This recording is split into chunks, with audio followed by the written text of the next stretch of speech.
안녕하세요. 책기조날입니다. 오늘은 2020 세종도서를 소개할 시간인데요. 세종도서는 한국출판문화산업진흥원이 주관하는 도서 진흥사업으로 양서 출판의욕 진작 및 국민의 책 읽는 문화를 확산하고 독서문화 발전과 지식기반 사회 조성을 위한 사업입니다. 독자 여러분들의 많은 사랑과 성원 부탁드리겠습니다. 오늘 소개할 책은 따뜻한 꼰대가 되기 위한 생존의 기술. 나는 그냥 꼰대로 살기로 했다. 지은이는 이명균, 발행은 지식너머입니다. 여러분들은 살면서 혹시 꼰대라는 말을 들어보진 않으셨나요? 권위적인 사고를 가진 어른이나 선생님을 비하하는 속어로서 밀레니얼 세대로부터 이런 말을 듣게 되면 써 유쾌하지는 못한데요. 이 책에서 이야기하는 꼰대는 정확하게 말하면 꼰대라는 프레임에 싸잡아서 갇혀버린 기성세대를 뜻하고 있습니다.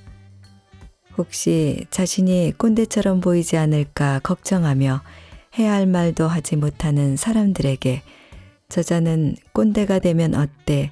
차라리 꼰대가 되자라고 제안합니다. 눈치 보지 말고 할 말은 하고 살자는 거지요. 요즘 세상이 소위 밀레니얼을 중심으로 돌아가다 보니 새로운 문화가 만들어지는 것은 맞습니다. 하지만 주연이 있으면 조연이 있기 마련인데요.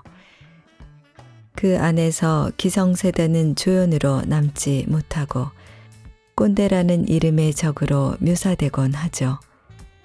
과연 꼰대는 사회 필요악이고 밀레니얼의 눈치를 보며 세상의 뒤안길로 사라져야 할 존재일까요? 그들의 가치나 존재의 의미를 재조명할 수는 없을까요? 이에 저자는 무작정 꼰대가 되어버리자라는 말은 아니다. 슈퍼 꼰대들과는 엄연히 구분되어야 하기 때문이다.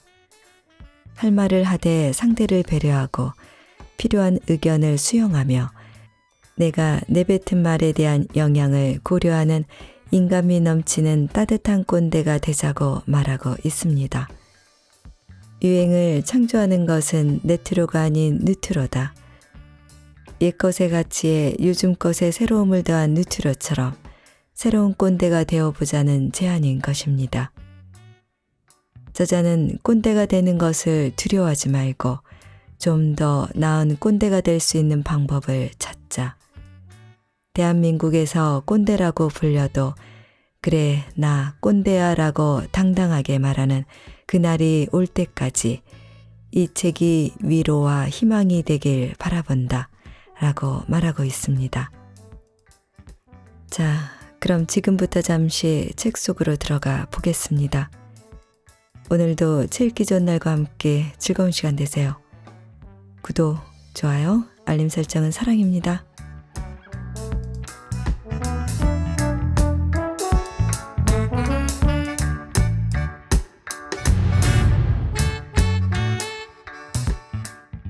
꼰대라는 이름의 저. 요즘 사람들이 아침에 일어나서 가장 먼저 하는 일이 뭘까? 바로 미세먼지 농도를 체크하는 것이라고 한다.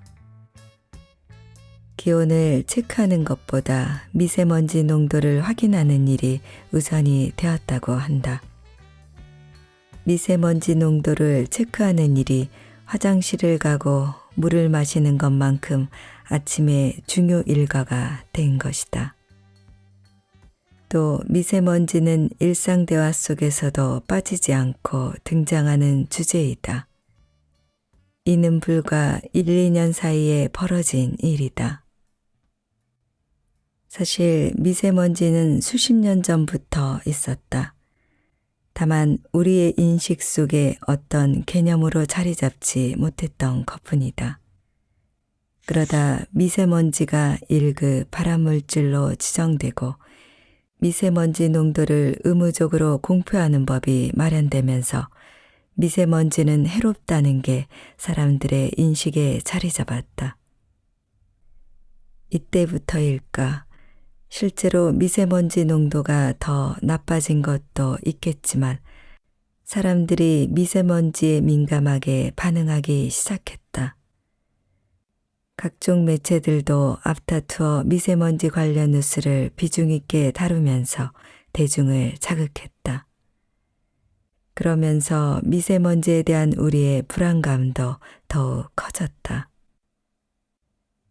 나는 이런 생각을 해본다. 미세먼지의 유해성 여부를 떠나서 미세먼지라는 개념이 우리에게 자리 잡으면서 좀 더 민감해지고 신경 쓰게 된 것은 아닐까 하고 말이다. 미세먼지라는 개념을 몰랐다면 그냥 공기가 안 좋네 하고 넘어갔을 일이 이제는 미세먼지 때문에 이민을 가야 하나 고민하는 시대가 되었으니 말이다. 비슷한 예로 중2병이라는 말을 들 수 있다.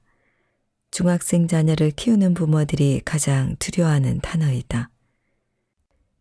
중2병은 중학교 2학년쯤 시작돼서 시간이 지나면서 자연 치유된다고 하여 만들어진 사춘기에 다른 말이다. 중2병에 걸리면 말수가 급격히 적어진다고 한다. 또 방문을 쿵 하고 세게 닫으며 질문에는 무응답으로 일관하고 혹시 대답을 하더라도 짜증이 섞인다고 하니 이 시기 부모들은 자녀에게 이 병이 오지 않을까 두려워한다. 나는 여기서 또 이런 딴지를 걸어본다. 누구나 이 시기가 찾아오기 마련인데 누군가가 굳이 중2병이라는 단어를 만들어서 병을 키운 건 아닌가 하고 말이다. 사람에 따라 그냥 지나갈 수도 있는 시기를 중2병이라는 단어를 만들어서 중학교 2학년이 되면 을에 걸려야 하는 병으로 만들어버린 것은 아닌가 하고 말이다. 중2병이라는 개념이 알려지고 확산하면서 부모나 사회가 중학교 2학년 모두를 중2병이라는 프레임으로 바라보며 매도하는 것은 아닌가 하는 생각도 든다. 왜 당연한 것에 딴지를 거냐고 이것의 연장선에서 꼰대를 다시 생각해보고 싶기 때문이다. 우리는 사회가 만들어 놓은 개념에 쉽게 동화된다. 그러고는 그 개념이나 프레임 안에 우리의 생각을 가둔다. 남들이 다 그렇게 생각하는 것에 쉽게 동조하는 경향 때문일 수도 있다. 하지만 비판적인 시선으로 왜 꼭 그래야만 하는지 질문을 던질 필요가 있다. 꼰대라는 말 때문에 알게 모르게 선배나 상사의 이미지를 부정적으로 세뇌시키고 있는 것은 아닌지 생각해 볼 필요가 있다. 꼰대의 어원은 다양하다. 번데기의 사투리인 꼰대기에서 왔다는 설도 있고 프랑스의 백작을 뜻하는 콩테에서 왔다는 설도 있다. 주목할 만한 사실은 그 어느 단어에도 부정적인 의미가 없다는 것이다. 이런 단어가 어쩌다가 지금에까지 이르게 되었는지 그 과정을 명확하게 추론할 수는 없지만 어쨌든 지금은 회사나 사회에서 고압적이거나 고집이 센 누군가를 비하하는 의미로 쓰인다. 여기까지는 크게 문제가 되지 않는다. 하지만 문제는 그 다음이다. 이제는 조금만 쓴소리를 하거나 자신과 다른 생각을 주장하면 쉽게 꼰대라는 이름으로 매도된다. 꼰대는 이 시대 직장인들이 기피하는 단어 1순위가 되었다. 이에 따른 부작용은 여기서 끝나지 않는다. 잘못된 부분에 대한 지적이나 조언이 필요할 때도 꼰대 소리를 들을까봐 눈치를 보며 말 한마디 제대로 못하게 된 것이다. 물론 자신보다 나이가 어리다고 배려하지 않거나 공과 사를 구분하지 않고 모든 것을 자기 중심적으로 판단하는 사람들은 지탄받아야 마땅하다.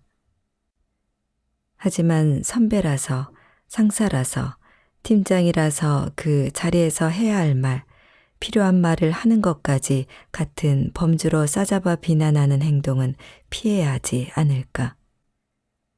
습관처럼 꼰대 같네, 꼰대네, 꼰대 인정이란 말을 쓸 것이 아니라 혹시 내가 꼰대라는 부정적인 개념에 매몰되어 있는 것은 아닌지 자문해 봐야 할 것이다.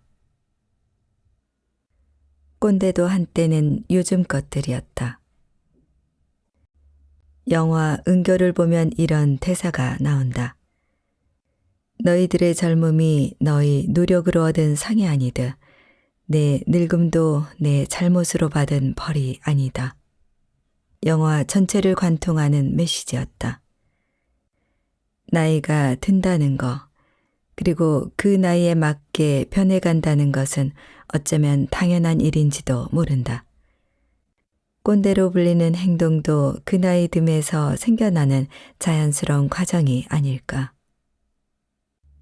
요즘 트렌드에 맞지 않아서 생각이 구식이라서 등의 이유로 꼰대라고 낙인 찍는 것이 가혹하다는 생각이 드는 이유다. 그들에게도 젊은 시절이 있었다. 구식이 신식이었던 시대 말이다. 불과 몇 년 전만 해도 지금의 요즘 것들 못지않은 요즘 것들이었다. 꼰대도 한때는 요즘 것들이었다. 그들도 한때는 회사의 악습과 고정관념을 깨기 위해 도전했고 권위의식에 대항했고 합심하여 세상을 바꿀 만큼 혈기왕성했던 시절이 있었다. 그렇게 거침없던 청년들은 세월이 지나고 지켜야 할 것들이 많아지면서 점점 현실에 안주했을 것이다. 이런 속사정을 알 리 없는 이들은 꼰대라고 쉽게 비난의 목소리를 낸다. 꼰대여, 꼰대 진단, 꼰대 특징 등의 콘텐츠를 만들어 조롱한다. 윗사람이 하는 말이나 선배가 하는 말을 무조건 꼰대가 하는 소리로 듣는 경우도 있다. 물론 왜 그렇게 말할까 싶은 꼰대어도 분명히 있다. 하지만 대다수의 꼰대어에 가려진 의미를 이해해보면 짠한 이유가 있다. 나 때는 말이야. 나 때는 그랬다. 물론 지금과는 다르다. 너희도 그러라는 것이 아니라 그때 내 노력을 조금은 인정해 달라는, 이해해 달라는 절규에 가까운 말이기도 하다. 내가 그렇게 이겨냈듯이 너희도 할 수 있다라는 응원의 메시지도 담겨 있을 것이다. 그러니 뜨거운 라떼는 시원한 아로 받아주면 어떨까?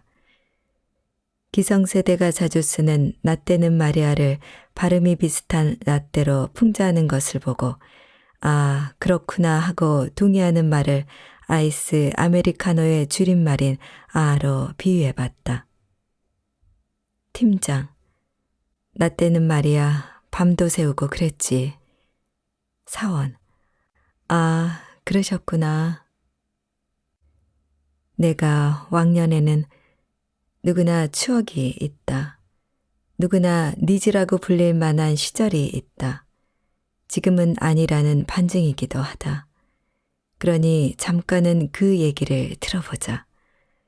여기에 동정심 한 스푼 얹어서 공감해 주자. 꼰대도 한때는 요즘 것들이었다.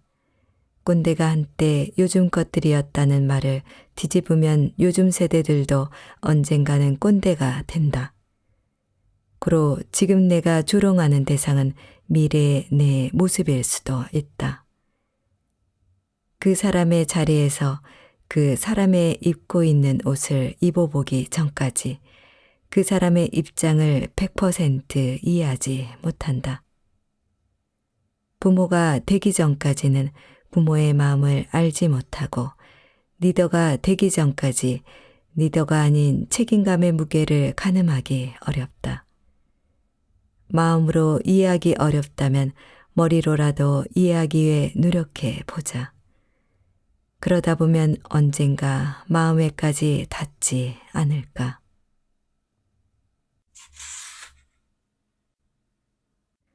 따끈따끈 따뜻한 꼰대가 왔어요.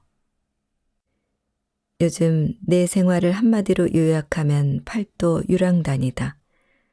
강의를 하면서 전국 방방곡곡 안 가는 곳이 없기 때문이다.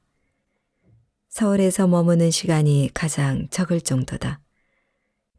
제주도에서 2주 설기도 해봤고 보성, 보령, 군산, 나주, 포항 등 생전 처음 가보는 도시도 가게 되었다. 새로운 경험을 할 수 있어서 나름의 소득이라고 생각한다. 또 하나 소득이 있다면 온전히 나를 위한 시간이 많아졌다는 것이다. 지방에서 하는 교육의 경우 대부분 1박 2일 일정으로 진행하기 때문에 어쩔 수 없이 공식적인 외박의 기회가 주어진다. 기차나 버스 등으로 장거리 이동을 하면서 보내는 시간은 일을 하러 간다는 마음보다는 어디론가 여행을 떠나는 것 같은 설렘을 준다. SRT를 타고 여유와 힐링을 만끽하며 나주로 향하고 있었을 때의 일이다. 어디선가 산통을 깨는 전화벨 소리가 울렸다. 따르릉 따르릉 내가 내 남자야. 노래방에서 들으면 분명 흥겨웠을 테지만 조용한 기차에서 들려오는 멜로디는 방정맞기 그지없었다. 여기까지는 참을 수 있다. 누구나 깜빡하고 공공장소에서도 진동으로 바꾸지 않는 실수를 할 수 있다. 그런데 전화벨의 주인공인 이분의 신뢰는 여기서 그치지 않았다. 무려 10분간 큰 소리로 이어진 통화도 모자라서 어디론가 다시 전화를 걸더니 다시 큰 소리를 쏟아냈다. 돈 500만 원이 문제가 된 모양이었다. 하지만 이 자리에 함께 앉은 사람들이 알아야 할 이유도 들을 이유도 없는 얘기였다. 그때였다. 근처에 앉아있던 40대 후반쯤 되는 아저씨가 한 소리 했다. 거참 통화는 좀 나가서 하세요. 조용히나 하시든가. 딱 보니 자다 깬 표정인데 말 좀 부드럽게 하시지라는 걱정이 들 찰나 통화를 하던 사람의 입에서 험한 말이 튀어나왔다. 아니 당신이 뭔데 나더러 이래라 저래라야. 더 이상의 상황 설명은 하지 않아도 알 것이다. 미안하다. 라는 말 한마디면 끝났을 일이 결국 싸움으로 번지고 말았다. 이분의 행동을 보면서 묘하게 누군가와 닮았다는 생각이 들었다. 바로 진짜 꼰대의 모습이었다. 그의 행동에서 발견한 꼰대에게 없는 4가지를 적어본다. 첫째, 배려심이 없다. 인간은 누구나 자기중심적이다. 자신의 경험 안에서 판단하고 생각한다. 하지만 꼰대는 딱 그 안에서만 생각하고 상대방의 입장에서 생각하는 장치를 잃어버린다. 저 사람 입장은 어떨까? 저 사람의 기분은 어떨까? 라는 질문을 잊어버리고 산다. 나만 좋으면 그만이고 나만 편하면 그만이다. 둘째, 수용력이 없다. 양육강식의 세상에서 치열하게 살다 보면 배려심을 잊고 지낼 수도 있다. 배려하는 법을 배우지 못했을 수도 있고 주변에서 뭐라고 하지 않으니 잘 모를 수 있다. 하지만 문제는 주변에서 피드백을 주었음에도 불구하고 듣지 않는다는 것이다. 그게 3가지 유형으로 분류된다. 듣지 않는다. 대놓고 꼰대. 듣는 척하지만 속으로는 인정하지 않는다. 은밀한 꼰대. 듣고 인정하지만 변하지 않는다. 게으른 꼰대. 셋째, 인간미가 없다. 나에게 인간적인 사람을 한마디로 정의하라고 한다면 나는 주저하지 않고 이렇게 대답할 것이다. 미안할 때 미안하다고 말하고 고마울 때 고맙다고 말하는 사람. 어쩌면 너무나 당연한 말인데 점점 그 쓰임도 의미도 사라져가고 있는 말이 고맙다와 미안하다이다. 상대방의 배려나 도움을 당연하게 생각하고 내가 실수한 것이나 잘못한 것은 어쩔 수 없다고 생각한다. 괜한 자존심이 앞을 가려 그 말이 나가는 것을 막을 때도 있다. 더 큰 문제는 겉으로 나가는 말보다 안에 품는 마음이다. 사람에게 고맙고 미안한 마음을 가지지 않는 것, 이게 더 큰 문제다. 넷째, 센스가 없다. 센스는 정의하기에 따라 다를 수 있지만 결국 상황 파악 능력이다. 내가 한 말과 행동이 미치는 영향을 생각하고 말과 행동을 하기 전에 한 번 더 생각하고 행동하는 마음이다. 같은 행동이라도 상황에 따라 참이 되기도 하고 거짓이 되기도 한다. 전자를 센스 있다고 하고 후자를 센스 없다고 한다. 아인슈타인은 일찍이 이런 말을 한 적이 있다. 나에게 세상을 구할 시간이 1시간밖에 남지 않았다면 나는 55분의 시간을 문제를 찾는 데 쓰고 나머지 5분을 해결책을 찾는 데 쓸 것이다. 문제를 해결하는 것보다 제대로 발견하고 정확하게 정의하는 것의 중요성을 강조한 말이다. 나는 여기에 따뜻한 꼰대가 될 수 있는 해법이 있다고 믿는다. 따끈따끈한 따뜻한 꼰대에게 필요한 4가지 마음. 내 입장과 이익보다 상대방을 배려하는 마음. 상대방의 의견을 수용하고 실천하는 마음. 자존심을 내려놓고 사람에 대한 미안하고 고마운 마음. 내가 한 말과 행동이 미치는 영향을 고려하는 마음. 아침 기운이 제법 차다. 따끈따끈한 호빵과 어묵 국물이 생각나는 계절이다. 추울 때 호빵 한 입, 어묵 국물 한 모금에 얼었던 몸이 사르르 녹아내린다. 호빵과 어묵 국물이 몸을 녹이듯이 따뜻한 꼰대가 사람 냄새 나고 인간적이고 상호 존중하는 회사를 만들고 얼어붙은 직장인들의 마음을 녹이길 기대한다. 따뜻한 꼰대는 빼기 기술에서 시작된다. 세상에 사랑이란 단어만큼 정의하기 어려운 단어가 있을까? 특히 남녀 간의 사랑은 복잡하고 미묘해서 한마디로 정의하기가 쉽지 않다. 어느 날 TV 프로그램에서 사랑에 대해 이렇게 정의하는 것을 들었다. 사랑이란 상대방이 원치 않는 행동을 하지 않는 것이다. 상대방이 원하는 걸 더 해주는 것이 아니라 원치 않는 것을 하지 않는 것이 사랑이라니 대단한 역설이 아닐 수 없다. 그동안 좋은 선배, 좋은 리더가 되려면 무엇을 더 해야 할까 고민했다. 리더의 조건이나 좋은 리더가 되는 법을 익히며 투두 리스트를 공부하고 따라했지만 라투두 리스트에 대해서는 생각해 보지 않았다. 사랑의 정의가 상대방이 원치 않는 행동을 하지 않는 것인 것처럼 어쩌면 꼰대가 되지 않기 위해 필요한 것은 더하기의 기술이 아니라 빼기의 기술인지도 모른다. 그렇다면 따뜻한 꼰대가 되기에 무엇을 빼야 할까? 1. 불분명한 업무 지시. 그거 좀 가져와요. 설명 안 해도 무슨 말인지 알죠? 알아서 좀 해와요. 도대체 그게 뭐고 뭘 알아서 하라는 것인지 감을 못 잡을 때가 많다. 명확하고 구체적으로 지시하면 좋으련만 모호하고 어렵기만 하다. 이렇게 지시하는 것은 어느 정도 지식의 저주와 관련되어 있다.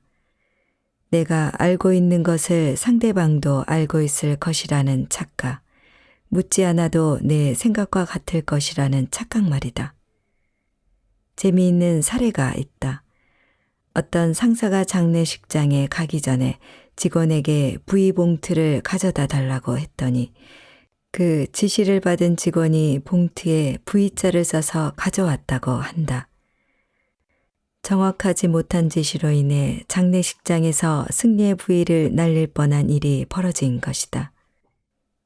이 이야기는 단순히 웃고 넘길 일만은 아니다.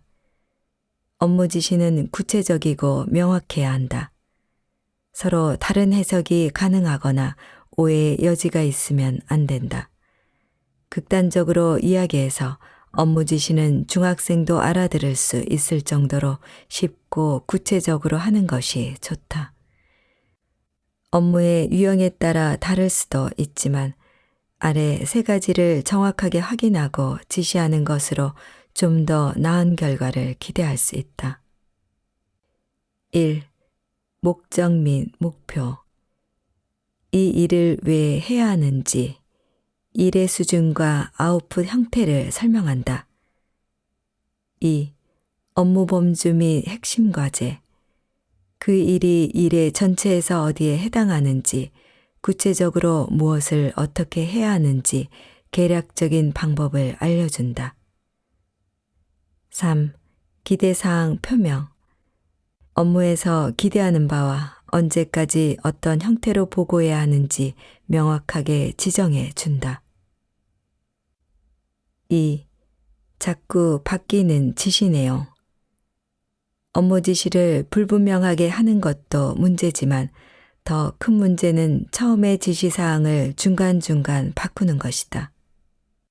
자신이 제대로 기억하지 못하는 것을 우기거나 감 혹은 기분에 따라 의사결정 기준을 바꾸고 일정을 자신의 업무 스케줄에 따라 마음대로 변경하는 것은 주의해야 한다. 팀장, 제가 언제 이렇게 오라고 했죠? 직원, 분명 팀장님께서 그렇게 하라고.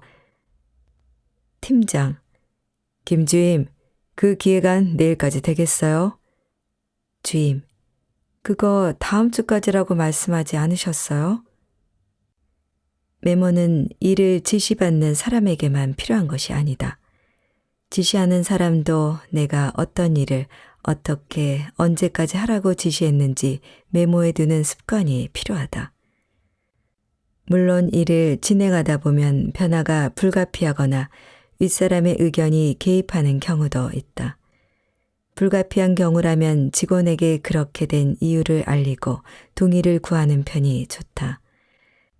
최대한 일관성을 지키려는 노력이 중요하지만 불가피하다면 그렇게 할 수밖에 없는 이유를 명확히 설명하고 공감을 유도하자. 3. 결과만 가지고 판단하는 것. 결과와 성과를 평가하는 것이 회사가 굴러가는 이치에 맞을 수도 있다.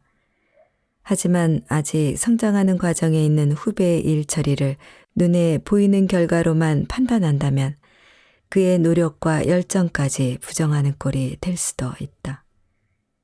결과는 정확하게 따지되 과정만큼은 인정해야 한다. 그 정도 관용은 인간미로 남겨두자. 이거밖에 안 돼? 내가 그럼 그렇지 라는 말보단 왜 그렇게 했는지 그 이유를 들어보는 것도 좋다. 거기엔 그럴 만한 이유가 있었을 수도 있고 때론 이런 과정을 통해 생각지도 못한 더 좋은 결과를 만들어내는 경우도 있다. 4. 책임 회피. 일을 하다 보면 일이 잘 안 풀릴 때가 있다. 특히 나의 잘못된 판단으로 벌어진 일일 경우엔 빠른 인정과 사과가 필요하다. 한국인이 제일 못하는 말이 잘못했습니다. 잘 모르겠습니다. 미안합니다. 라고 한다. 모두 자존심과 관련된 말들이다.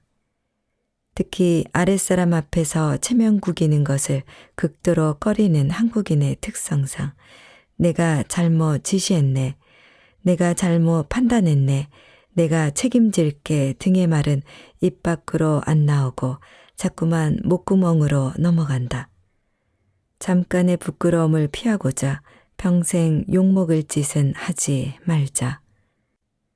그 말 한마디로 오히려 인간미 있는 사람이 될 수 있다.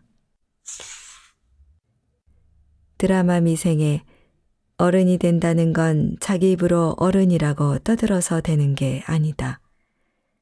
어른으로서 해야 할 일을 꼭 하게 되면 어른이 된다라는 대사가 나온다. 꼰대가 되지 않으려면 내 입으로 나는 꼰대가 아니야 라고 떠드는 게 아니라 꼰대가 하는 행동을 하지 않는 것부터 시작해야 하지 않을까 생각해 본다.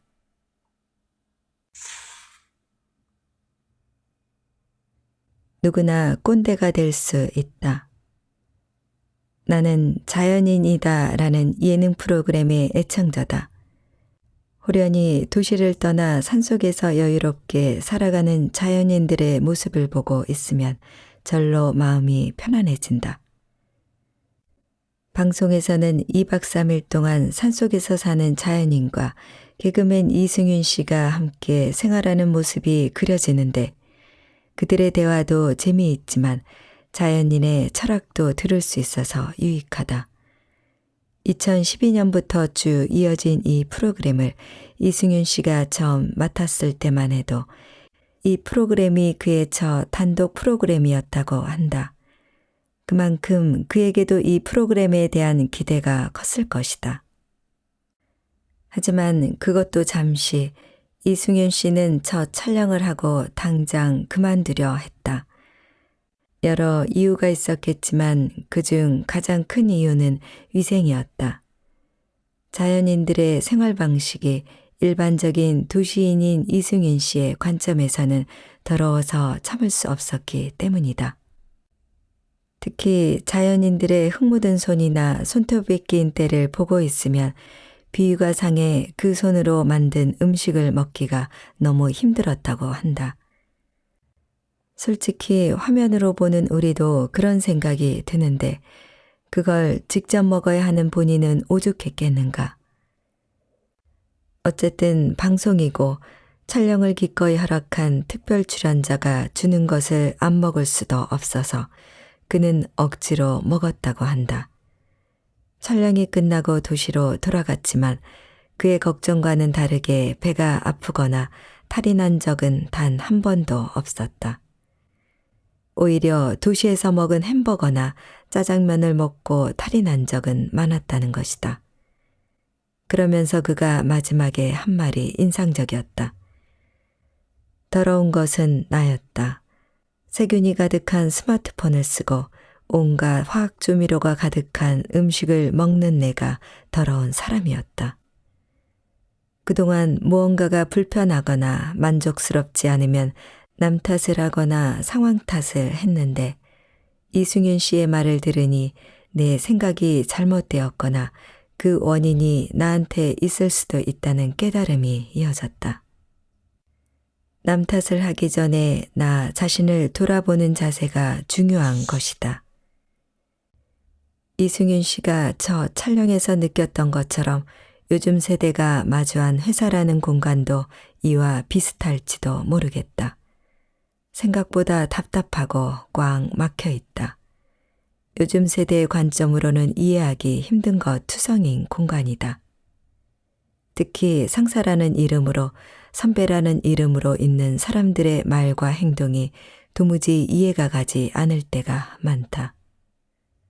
하지만 적어도 아직 가보지 못한 길과 입장에 대해서 지금 현재 가지고 있는 생각과 경험으로 판단하지 말았으면 한다. 그 자리에서 당연히 할 수 있는 얘기, 책임감에 하는 얘기, 리더로서 하는 얘기까지 다 싸잡아 꼰대라고 비난하지는 않았으면 좋겠다. 비난의 화살을 윗사람이나 상사에게만 돌려서 그들을 꼰대라고 몰아세우기 전에 나 자신을 먼저 돌아볼 수 있는 성숙함이 필요하다. 그들을 꼰대라고 단정짓기 전에 내가 잘못하고 있는 것은 아닐까? 저 말이 나한테 도움이 되지는 않을까를 생각해 본다면 새로운 깨달음과 방향을 얻을 수 있다. 꼰대를 특정하는 말과 행동은 수없이 많지만 꼰대의 특징 중의 핵심은 내가 가진 거, 내 생각이 전부이거나 옳다고 생각하는 것이다. 이것이 꼰대의 본질이자 가장 큰 특징이다. 그럼 다시 이 지점부터 생각해보자. 내 생각만이 옳은 것이 꼰대의 특징이라면 내가 가진 생각으로 상대를 꼰대라고 비난하는 건 역시 결국 같은 꼰대가 되는 일이 아닐까.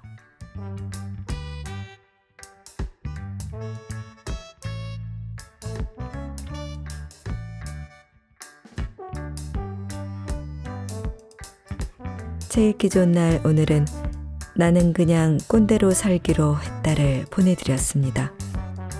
감사합니다.